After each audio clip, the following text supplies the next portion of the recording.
Happy full moon in Scorpio. This full moon at approximately 4 degrees of Scorpio became exact at 7:50 p.m. New York time earlier today on Tuesday, April 23rd, 2024. This full moon marks the end of eclipse season, so congrats, we made it through, and hopefully for the better, and all the crazy stuff that's been going on in our lives and all the codes that have been downloaded through now over the next 5.5 months, we'll see what real world results those eclipse codes were meant to have on our lives. During the past 6 weeks, codes have been downloaded through us and into the Earth grid, and these will serve to direct us on our highest path as intended by each of our souls. You know, the sign of Scorpio holds a special place in my heart as someone with a Scorpio sun and a predominantly Scorpio chart, and in fact, this full moon falls very close to my sun, Venus, and Pluto, so it's really like my full moon. It is absolutely my favorite sign. I love the depth, the passion, and the life or death feeling of intensity that Scorpio represents. Scorpio is the shaman sign. It is the negotiation between the darkest darks and the brightest lights. It is an oscillation between hell and heaven. This, of course, is tremendous spiritual value, as every time you plunge into the depths of pain and suffering, you bring back with you invaluable wisdom for the journey ahead. I didn't come into this position as a healer and a spiritual teacher just by reading some books. No. It's been this hell to heaven and back again shaman's journey for me, which still continues. Scorpio is the sign of death and transformation. Think of the death card in the tarot. It is a fixed water sign, the 8th sign of the zodiac, and the ruler of the 8th house, the house of sex. This house rules over sex, taboos, death, taxes, the spirit world, and wills and legacies. So yes, the 8th house is sex, the IRS, and spirits. It is ruled by Pluto, the planet of death, destruction, and transformation. As a fixed sign, it is stubborn and loyal. As a water sign, it is deeply emotional. Scorpio sun people like myself, we're known for having an air of mystery and intrigue about us, and this can also apply to Scorpio rising people. Scorpio suns, moons, and risings are generally naturally psychic and intuitive. If you're close with any Scorpio suns in your life, you probably already know that they don't let many people get very close to them, do they? Scorpios can often be secretive and sometimes even paranoid about letting others know too much about them. Scorpios, of course, associate with the scorpion. Its glyph is an M with the tail pointed outward like a scorpion's stinger. The M's tail is a phallic symbol. Scorpio rules over the genitals and sex in general, but especially the aspects of sex that have to do with power exchanges, taboos, and deeply rooted psychological aspects, aka Freudian psychology. Scorpio suns, risings, Venuses, and Marses tend to be very sexual people. As the most deeply emotional of all the zodiac signs, Scorpio invites us to really honor the depths of all our emotions, especially the uncomfortable ones like rage, fear, and grief. It asks for us to acknowledge the presence of shame and guilt within. It encourages us to honor the depth of the man part of the human, as in the physical, emotional, dense self. Many have been feeling this week, as we've been approaching this powerful shadow-revealing Scorpio full moon, that there's something deeper that is yet to be fully explored, like there's a totally new level of rawness beneath the surface that has yet to come up. Scorpio, being the sign of death, rebirth, and transformation, is bringing this up. Now, and over the next few weeks, you could find yourself going through intense emotions like fear, anger, jealousy, grief, or loneliness in the days and weeks around and following the new moon. The depth and intensity of the Scorpio energy scares many away because it can be very uncomfortable. However, for those brave souls, brave enough to explore the depths of one's own consciousness and emotional body, the reward is karmic transmutation, which is one of the very reasons you came to this planet, and one of the most important facets of this ascension journey.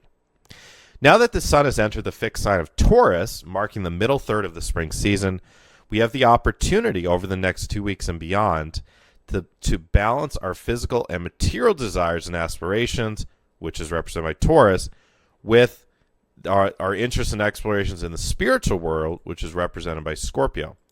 The essence of the journey in navigating the Taurus and Scorpio axis is balancing the material with the physical. I'm sorry, balancing the material with the spiritual.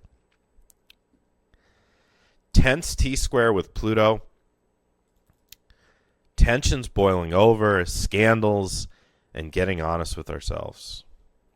One of the main features of this powerful Scorpio full moon is that the sun and moon are forming a tense T-square with Scorpio's ruler, Pluto. T-squares are the most tense aspects in astrology, and Pluto and Scorpio are the most intense planets and signs in astrology, respectively, so you can see how intense this aspect is. We are already in a violent and volatile time astrologically, with the North Node being in Mars-ruled Aries and Neptune in its own sign of Pisces, a placement that historically has increased hyper-nationalism and fanaticism. This Plutonian T-square will cause shadows, lies, and truths to be revealed over the next 4 weeks. Tensions will be boiling over in many different ways. Be very careful over the next few weeks about the types of situations you get yourself into. People can be angry, irrational, volatile, and even violent. On the world stage, I am very concerned that with this intense T-square, tensions could boil over in the Middle East shortly. Recently, this past week, Iran and its allies launched an air attack aimed at Israel's defense installations.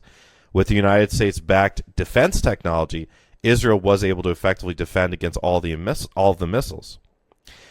Earlier today, Tuesday, April 23rd, Hezbollah claimed to launch its largest attack at Israel with air missiles since the beginning of the Israel-Hamas war on October 7th. U.S. President Joe Biden made a strong statement condemning the recent Iran missile attacks, while Iranian President Ibrahim Raisi vowed to continue to support the Palestinian resistance and threatened to annihilate Israel should Israel launch a major attack on Iran. So this is all pretty scary stuff. I would argue that we are already in World War III, and one that history will look back and see as so drastically different in its execution as compared to the first two world wars. World War III will, and arguably already is, a proxy war fought on multiple fronts between the Western Bloc and the Eastern Bloc, the U.S. and its allies being the West, Russia, China, Iran, and its allies being the East, not dissimilar to the general sentiment during the Cold War. So things are not looking good right now on the world stage. And I'm not surprised, though. I've been predicting this since last year. And those of you that listen to my podcast, or those of you that watch my 2024 preview back on January 1st, you know I've been saying that the main theme for this year in the world arena would be war. And it is. So I'm hoping for the best. I'm hoping for rapid de-escalation on all fronts. However, the astrology is quite precarious at this time. Things could get really rough over the next month. With Jupiter conjunct Uranus, we should expect the unexpected on all fronts in general. Interestingly, we can look at the empty leg of any T-square for guidance on how to resolve the tension that the T-square is causing. So in this case, the empty leg of the T-square falls in the sign of Leo. Leo is about leadership. And we could say that it will take solid, sane, grounded leadership to see improvements and healing on this tense world stage. The U.S. is always tasked with playing the role of peacekeeper on the world stage, at least publicly. However, unfortunately, there are private corporations, secret governments, and secret societies that have more of an interest in perpetuating war than peace. Yesterday, I interviewed Disclosure Fest founder Adrian Valera about the power of mass meditation. And in the interview, Adrian shared data-backed hard evidence of past mass meditation gatherings reducing violent crime and having potentially other societal benefits. I also cited a study that was done in Israel back in the 1980s showing the power of mass meditation to reduce casualties in the Lebanon war. It's proven. There's data behind mass meditations reducing violent crime and reducing war deaths. It's fascinating. And you can go to my channel. Okay, just type in Matthew John in your YouTube search bar, and I come up right away, Matthew John, Spiritual Teacher, and it's the most recent video, my interview with the wonderful founder of Disclosure Fest, Adrian Valera. I will be at Disclosure Fest again this year. This year it's in Castaic Lake, June 21st through the 23rd, and you can go to my website, youaredivinehuman.org, go to the course and events section to see all the info on that. But fascinating interview to really learn about the proof behind mass meditation. And really, mass meditation may be one of the best tools, if not the best tool we have as light workers, as starseeds here on this planet during this really precarious time. So over the next month, doing your own visualizations and prayers for world peace are crucial, but even better, joining in or leading group meditations would be even more important and potentially really impactful. It's a more important time now than ever to band together, whether we're doing it in person like at Disclosure Fest or online, to do mass meditations for world peace.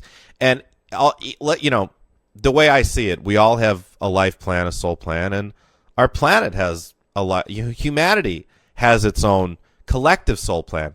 And the wars that are going on at this time, because of where they are and because of the thousands and thousands of years of pain and suffering and division and also power that is held in the grid lines in the Middle East, that it may be necessary. It may have to be that there are conflicts and wars in that area of the world. And as I said, if we are in fact in a quasi World War III, that may meant to be the center point of it. However, our power, I'd like to think that we can just completely have all the wars, including the Russia-Ukraine war, completely reverse, ceasefires be signed, and solutions be found geopolitically for permanent peace. As an astrologer and as a realistic and grounded light worker, I don't see that being realistic. What I do see being realistic is that through our power, the power that we have as light workers, and especially like in the context of mass meditation, we can move from possibly very, very dark timelines of world war to lighter and less dark timelines where there's less casualties, where there's less fear abound, where there's a quicker resolution, where there's a more permanent resolution, where there's a more peaceful resolution sooner than later. And I think that's what we should be hoping for, in my opinion, is not necessarily for all to seize, but for us to navigate as a human collective the less severe timelines.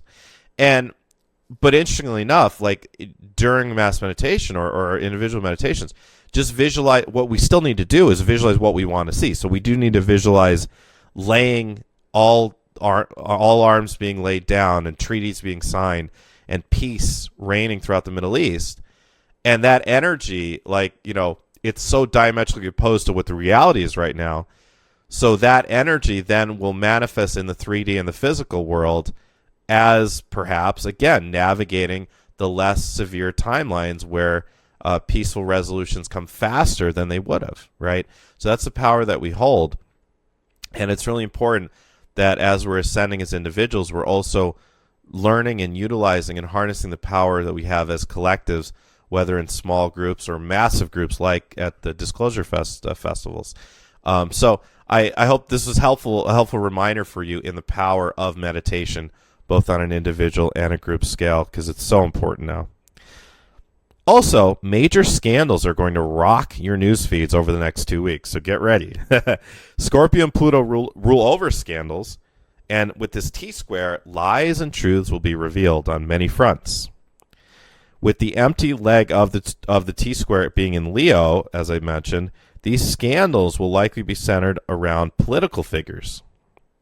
Sex scandals could also be a theme, as Scorpio and Pluto rule over the misuse of power in sex. This is also a time where we may need to have difficult and honest conversations with partners, relatives, friends, coworkers, or clients. The past few weeks have been really, really difficult on most relationships, with the super potent Aries Libra eclipse season and this frustratingly powerful Mercury retrograde in Aries, and more on that later. Honesty is key at this time, and sometimes honesty can hurt, as sometimes relationships are meant to pivot and head in a different direction, and that has definitely been a theme of this past eclipse season. It's also crucial that we're honest with ourselves around the shadow-revealing Scorpio full moon. Getting honest with ourselves. During this time, you won't be able to help but to be totally honest with yourself about what really matters. If the job or career you're in is draining you, it's really going to weigh on you at this time. If the romantic relationship you're in just isn't working anymore, you're going to feel that intensely now. If the living situation you're in is not tenable, you will feel an intense call to move away from it at this time. Honesty with the self is key right now. You should be feeling free to be you. I'm going to give you some great journaling prompts, and feel free to pause the video or the podcast in between each, jot down some bullet points, or even write full sentences. It will be really helpful and healing to do these journaling prompts. And if you want to make it really easy on yourself, go to the pinned comment below the description box, and all my links are there, including the link to this article, to the transcript essentially of this podcast, and it has all the journal questions right there in written form for you. What is working for me right now? Which parts of my life feel like they're flowing in harmony right now? What isn't working for me right now? Which parts of my life feel like I am constantly frustrated or hitting a wall? Which real desires of mine am I regularly experiencing? Which real desires of mine am I denying or avoiding? For the desires of mine that I'm denying or avoiding, is there fear there? What fears of mine still linger? If there was one fear that I could bust through now that I know would allow me to take a leap forward, what would that be?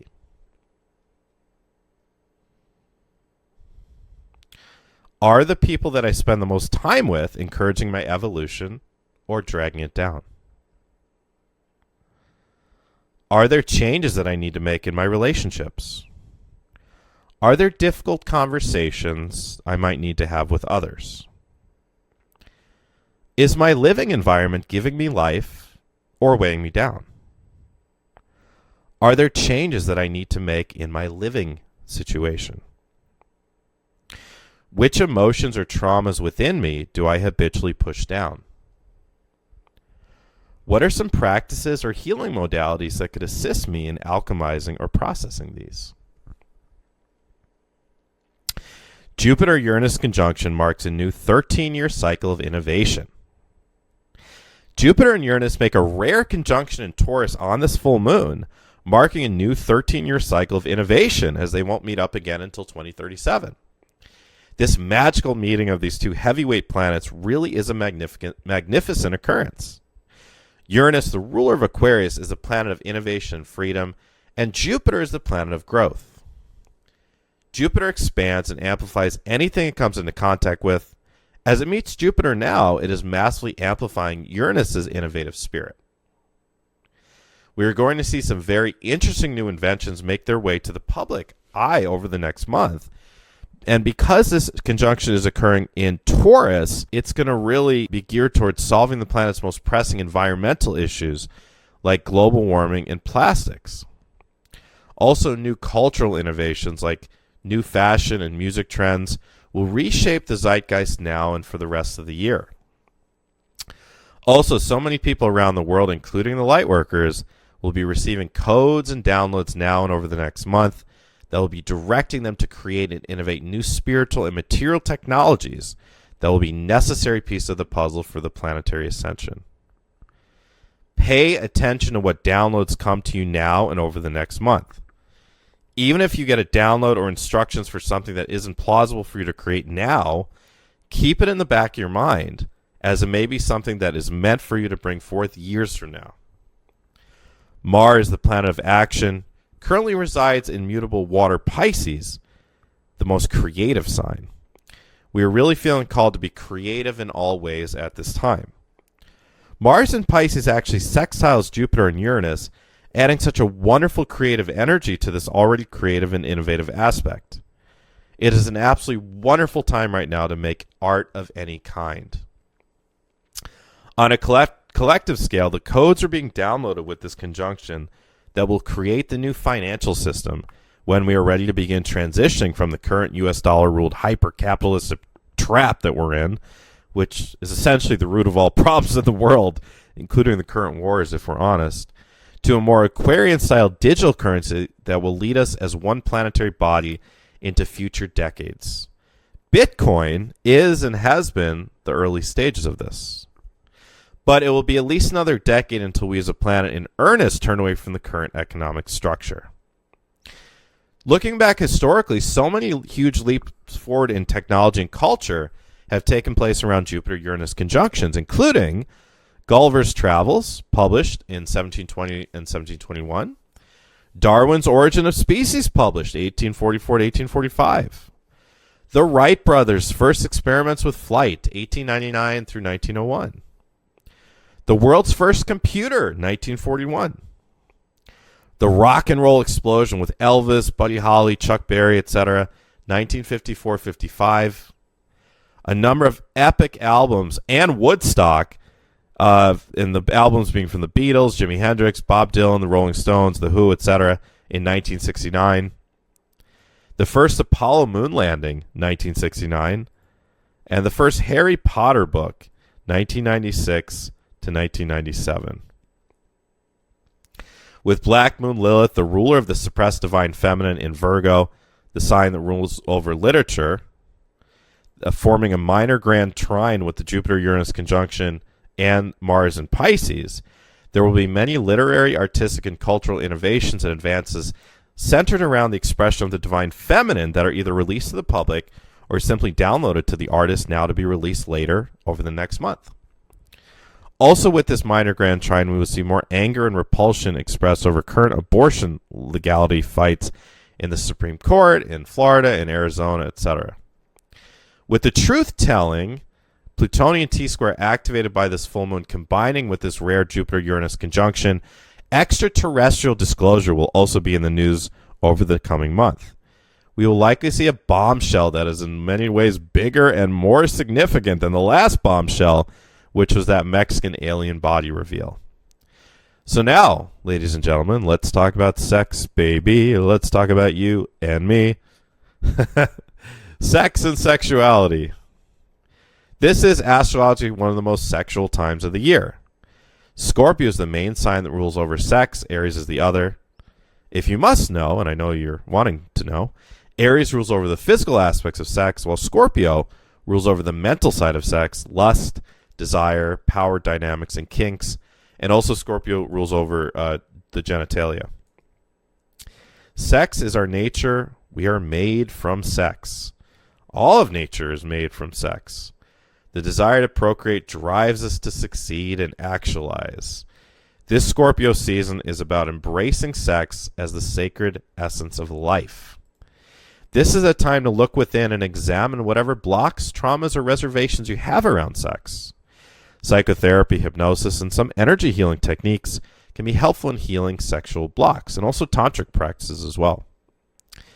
With this very active sexual energy in the air, it's also a good reminder that your sexual energy is yours to use as you desire, of course, as long as you're not hurting others, but it is your life force energy. Anytime you release it or exchange it with another, you're giving your energy out. Is the person you're exchanging it uplifting your energy or siphoning it?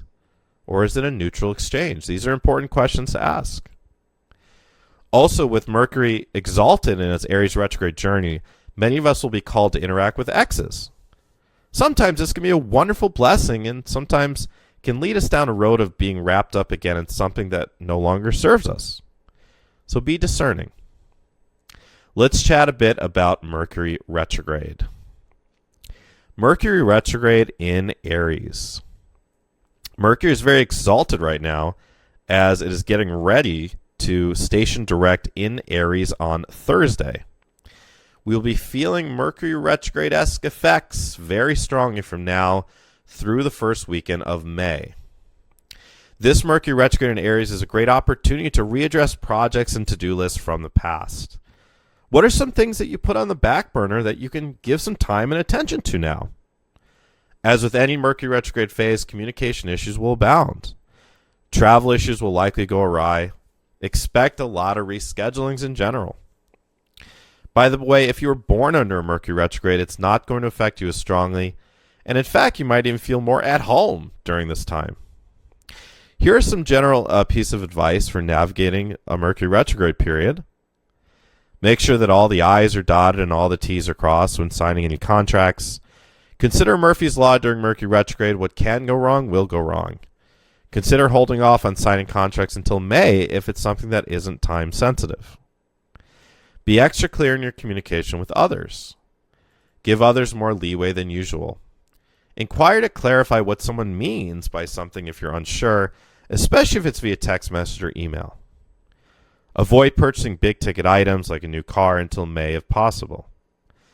Back up all of your computer files on your smartphone. Triple-check travel plans and appointment times. Verify times with others.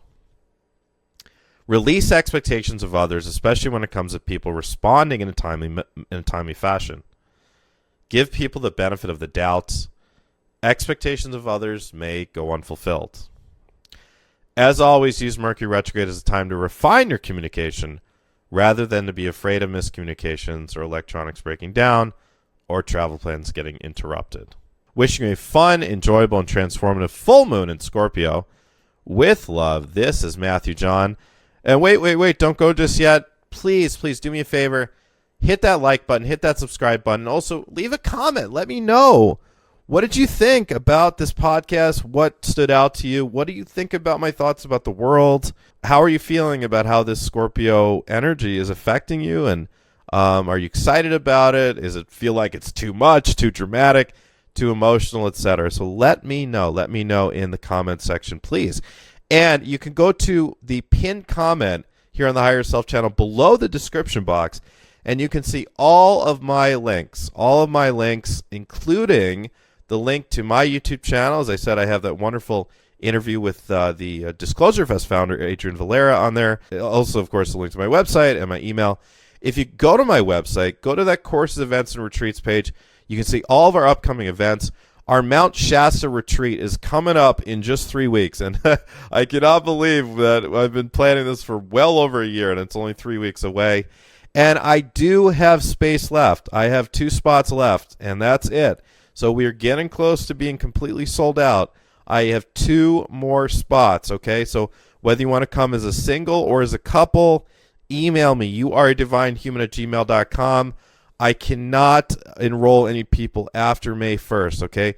May 1st is going to be the cutoff. So email me this week, even if you're just kind of interested in the retreat. Okay, go to that courses, events, and retreats page. Click on the Mount Shasta digital brochure, and you can look over the brochure, and you can read all about the retreat. Go over the entire schedule and see if it calls to you, and I would imagine it will. We are going to do so many cool things. We're going to be connecting with the Garthans and the Telosians, the inner earth beings. We're going to be connecting with the Pleiadians, the Sirians, the Lyrians, especially the Pleiadians, though, because Mount Shasta is a Pleiadian portal. We're going to be doing, speaking of mass meditation, we're going to be doing powerful grid work. Mount Shasta is the root chakra of the entire planet. Arguably, it is the most powerful place in the world because it's the root chakra, and everything, of course, comes from the root chakra is the root of everything, right? We are going to be doing the most powerful grid work as a team. We're going to be really making a massive difference in shifting the timelines of the planet towards something higher. So if you want to just come as service work more than just coming for yourself, please join. We need you. But as far as you go, my intention is that wherever your psychic, intuitive, healing gifts, any spiritual gifts, your Lemurian gifts especially, as Mount Shasta is right where the very east coast of Lemuria most likely was. And where, let's say you're at a 4 or a 5 out of 10 with those gifts, I want you to be at an 8 or a 9. at the end of by the end of the retreat, and that's my intention. And whatever intentions I put into my retreats and events, they manifest, and you're gonna experience so much incredible expansion from being a part of our group in Mount Shasta. And on top of that, you're going to get to see amazing places like Pluto's Cave, which is a portal to Agartha, Telos. You're going to get to see the Sandflat, which is way up where we're going to call in Pleiadian ships. You're going to get to see beautiful Hedge Creek Falls and Lake Siskiyou. And you're going to get to be at the premier retreat center in Mount Shasta, and maybe one of the best retreat centers in California, Numa Retreat Center. It's on a mineral spring. You can literally walk outside of your cabin or apartment or room and take a dip in the mineral springs. There's cooks on staff. They cook as I saw the menu. Oh my God, and my mouth is watering. The most delicious vegetarian food. If you need a vegan or gluten-free option, it's fine. And if you want meat, that's fine too. We cater to whatever your food desires are. And every night, having satsangs with me, and then going stargazing, looking for ships, and also morning Tai Chi, sound healing sessions with my assistant Kathleen, wonderful past life healings with me, and so much more. Look at the schedule. Okay, go to that course events and retreats page on my website. Again, go to the link in the pinned comment, or go to youaredivinehuman.org and click on course events and retreats, and click on the Mount Shasta digital brochure, and read over the schedule. You're going to be blown away at how much we have put together for this retreat. So if you have any questions about it, email me, youaredivinehuman@gmail.com. If you are the least bit interested, like let's say, I don't know, you're 20% or 2 out of 10 interested, schedule a phone conversation with me. I'm happy to do them over the next week, totally free. Ask me all your questions about the retreat. Ask me if I think you'd be a good fit. Ask me whatever you want to, and I'll let you know what I think, and maybe you'll want to come. And if you are definitely thinking you want to come, just email me and say I want to come, or schedule a phone session if you have any questions, because as I said, it's only 2 spots left, and then we are completely sold out. And you can see the rest of my course events retreats, the Ascending as One program, and all of my full-length private sessions on my website as well. All right, everyone, it's been such a pleasure. As always, again, please leave a comment. Let me know what you thought of the podcast and what you're looking forward to during this the next couple weeks with all this crazy astrology, and just your thoughts about anything at all that I talked about here. I do read all comments. All right, everyone, so look forward to speaking to you on the upcoming new moon in Taurus in 2 weeks. Until then, please remember to be kind to yourself, to be kind to others, to be kind to animals, and to be kind to the earth. With love, this is Matthew John.